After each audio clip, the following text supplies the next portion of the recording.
Hi, I'm Regan, taking you through some of the things people are talking about and sharing online around the world on Newsfeed today. Chinese farmers put so-called social media influencers to shame by doing actual work to earn a living. Taiwanese artists have their own spin on upcoming elections. Toyota unveils big plans of what the car company calls a living laboratory. And this guy just wants to run, but some humans are making it easy.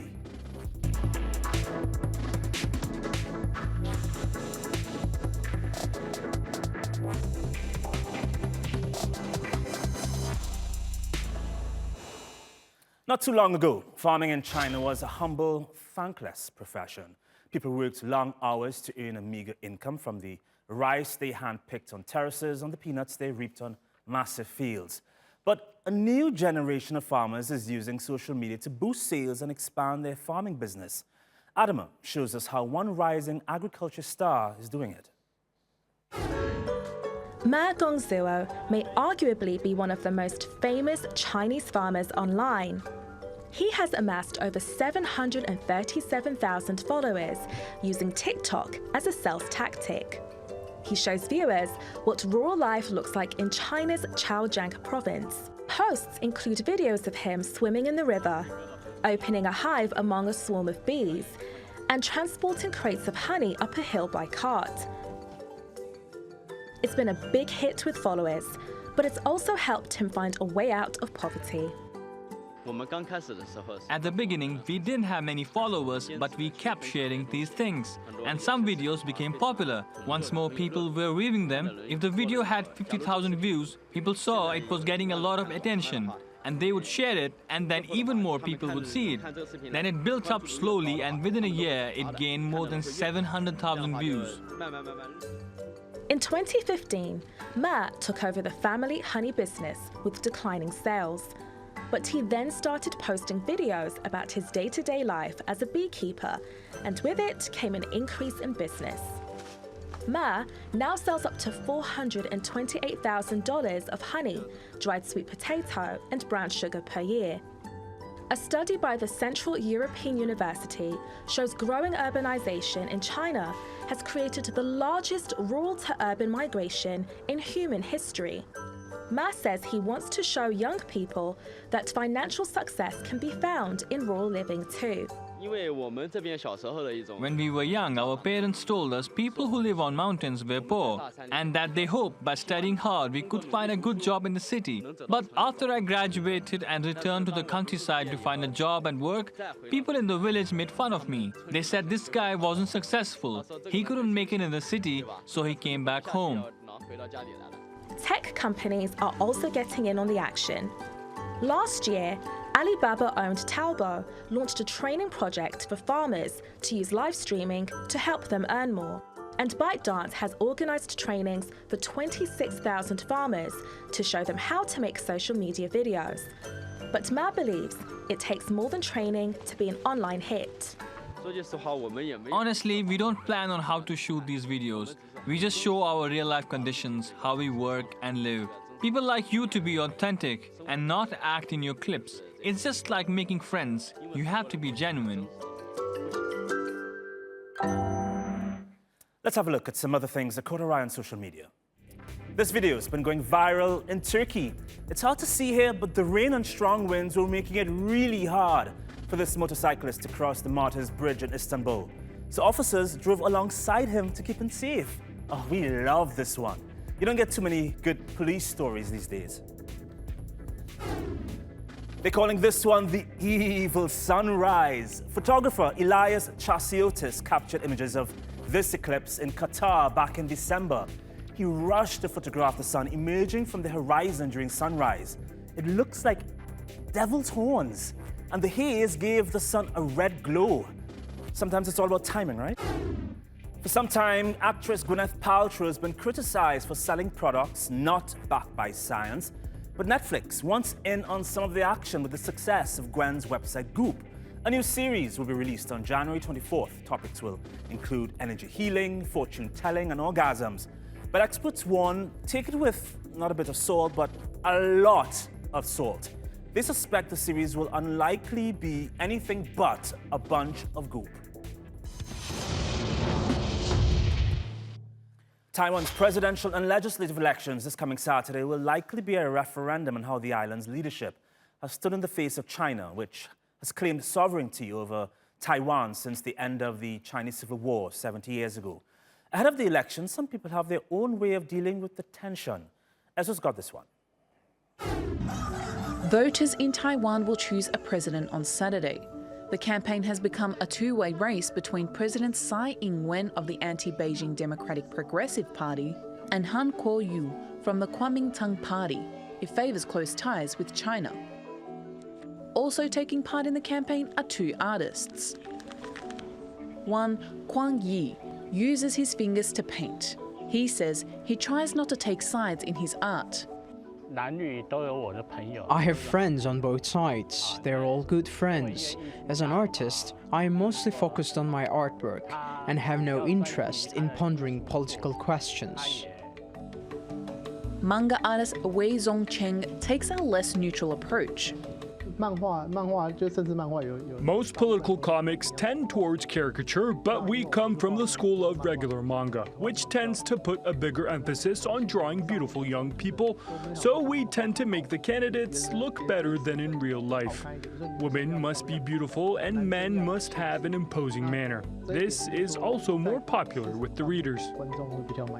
Tsai is coloured green, her party's colours. Han is shaded purple rather than the Kuomintang's blue. Wei has mixed in a little red to show Han's China-friendly stance. Wei also draws political cartoons for Taiwan media. He says the quick pace of the campaign has made it difficult to stay relevant.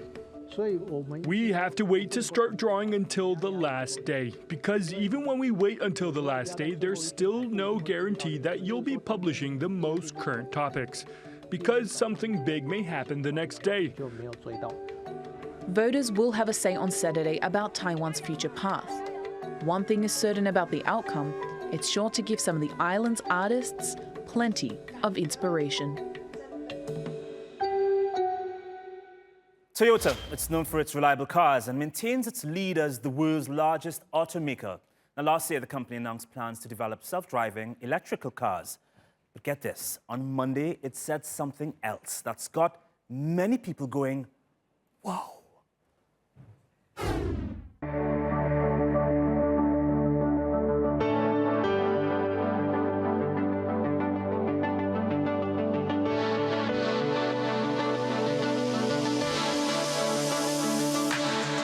Everyone wants to know, when will cars truly drive themselves?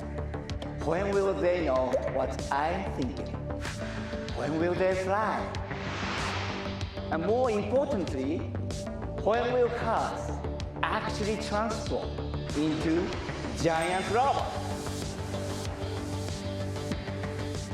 Now, we might not be working on the Toyota Transformer, but we are focused on the future of connectivity, autonomy, shared mobility, and electrification, or GATE, as we call it.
You may be thinking, has this guy lost his mind? Is he like a Japanese version of Willy Wonka? Perhaps. But I truly believe this is a product that can benefit everyone. Impressive, right? Well, let's head around the world now for some other stories we're following this Tuesday. You may have seen several videos on social media of people rescuing koalas and kangaroos in Australia, but the reality is that more than 1 billion animals are estimated to have died in the wildfires. Ecologists at the University of Sydney say mammals, birds and reptiles have been getting trapped by the flames and killed all across more than 80,000 square kilometers of forest. And strong winds and intense heat have been keeping the fires going. Now, there seems to be a drone mystery in some Midwestern U.S. states. Residents of Nebraska and Colorado have been spotting the aircraft flying around as many as 5 a night, but no one seems to know who they belong to. So, of course, that sprouted some conspiracy theories. Some people suggest the drones may belong to a foreign country, spying on U.S. soil. Others think it's an alien invasion.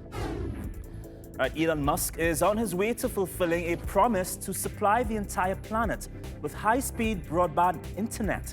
His company SpaceX has just launched 60 satellites into low orbit. They're part of a 12,000 satellite plan, but astronomers say that's too many. Upset scientists say the glare from the spacecraft and the clutter could interfere with studying planets far away. Huskies are born to run, no doubt. They've got fierce, wolf-like features, but they are domesticated dogs known for their charm, deep blue eyes, and their sled-pulling prowess. That's why tourists have been flocking to Finland for rides with the canines. It's a multi-million-dollar tourism industry there, and that's brought some problems. Faisal's got the story. Finland's Lapland region is one of the top winter tourist destinations in the world. While many visitors come to see the northern lights, most come for the huskies and other animal encounters. One research we did, we could find that something like 60% of the people were saying that it was one of the main reasons for coming to Lapland to experience this kind of encounter with animals, with the huskies, reindeer. According to research carried out by Animal Tourism Finland, husky rides are raking in $10.7 million annually, and tourism in the region is growing, up 28% since 2017. While husky safaris are leading to a boom in business, some operators are worried. There is, of course, a lot of fly-by-night operators trying to profit from it, either with a profit motive, purely that, or it could just be that because there is such high demand, they are not having their guests served properly according to their own wishes, and they think, hey, maybe if we get our own dogs in, we can do it. Now, depending on how that is done, it can be a good or a bad thing. If people are just breeding dogs willy-nilly, trying to get more in, that's unethical. That should not be done that way, because at some point in time, this bubble will burst, and then you're on the hook for the lives of these dogs, because a dog is not for just now. For now, though, there's no sign of the bubble bursting. Beat says, as operators attract business thanks to the dogs' hard work, it is vitally important that the dog's welfare is kept top of mind. People pay you their money in the expectation that you take your duty of care for the dogs seriously. So it is literally the most important thing to do. Your premises need to be clean, organized. Your employees need to be well trained. Everything needs to be, you have to be better than what people expect. And that should lead to happier tourists and happier dogs too. And finally, one of China's coldest cities has just held a demonstration on how to safely walk on snow. Take a look at who the teachers are. Oh, look at these guys, penguins on a runway, teaching humans how not to fall in snow. Ah, oh, so cute. But I'm not sure how effective the lesson was, but I do know at least 3 people who walk just like that. That's all from the Newsfeed team. Reach out to us with your questions, comments, complaints, and suggestions. You can find us 24/7 on YouTube. Make sure and subscribe to our channel. It's called Newsfeed, and you can follow us on Twitter. We'll see you next time. Bye.